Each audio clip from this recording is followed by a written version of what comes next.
And next up, we have number 6 on our list, Representative Tina Courpas. Thank you, Chairman Lopez and Parker. Welcome. Vice Chair Hockaday, ranking members, Harding and Callahan, and distinguished members of the Environment Committee. Thank you for an opportunity to testify today in opposition to HB 6249. I'm State Representative Tina Courpas, and I represent the 149th District, which includes the coastal towns of Greenwich and Stamford. This bill limits appeals under the Connecticut Environmental Protection Act, SEPA, which is a statute passed by the General Assembly in 1973. Under SEPA today, every citizen has a right to challenge an action which causes unreasonable harm to the environment. If this bill passes, and if the polluting force is a housing unit, that right would be cut off for all citizens except a very few. I oppose this bill on 2 grounds.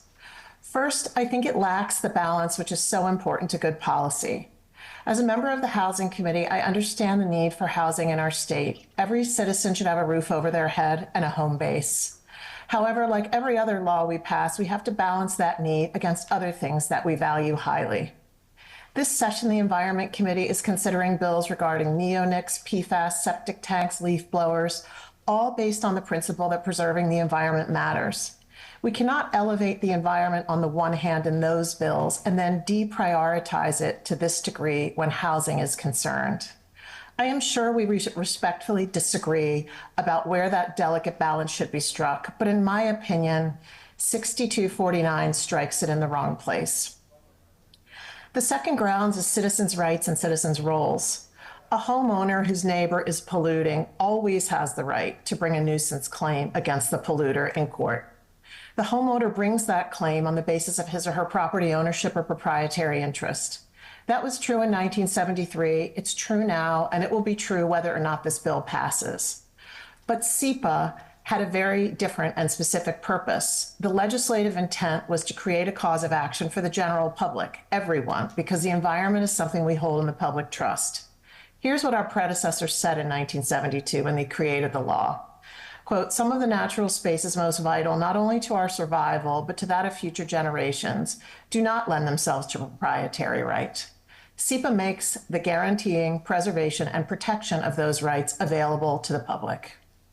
And since, unquote, and since 1973, SEPA has worked in exactly that way.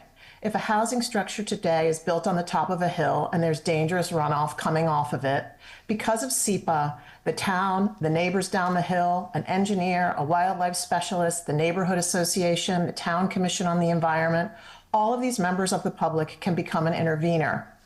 But this bill cuts all of them off. The only people who can intervene are neighbors within 100 feet and 501c3 nonprofits. The Education Committee does not reject the testimony of citizens who do not have a child in Connecticut's public schools. The Housing Committee does not reject testimony from people who have never personally been evicted by a landlord. These processes are open to all because we all have skin in the game of these shared values. And nowhere is this more true than in our physical environment. In sum, I agree that increasing housing is an important goal, but we cannot sacrifice everything else we value at this altar. In my opinion, we need a better balance than this bill strikes. The bill also cuts off the fundamental principle that we hold the environment in the public trust. The Sierra Club, the Audubon, Save the Sound, they cannot intervene in every neighborhood, stream, and valley across Connecticut.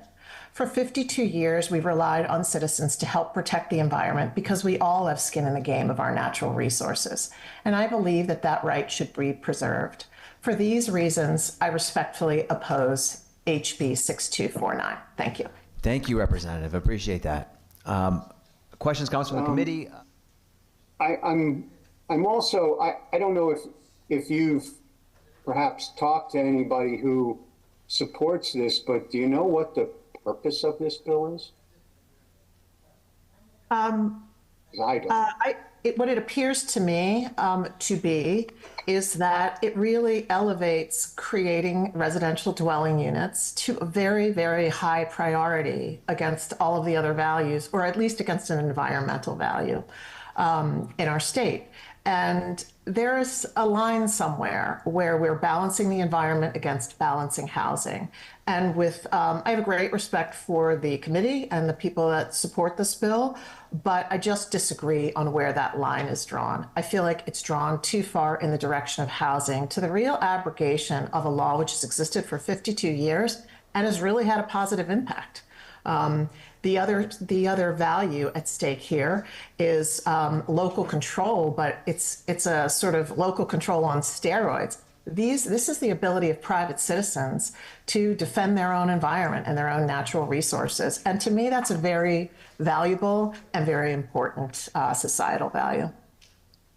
Well, thank you very much for coming in. I very much appreciate your testimony. Thank you, Mr. Chairman. Thank you, Representative. Seeing no further questions, thank you for joining us this morning, Rep. Courpas. Have a great rest of your day. Thanks so much.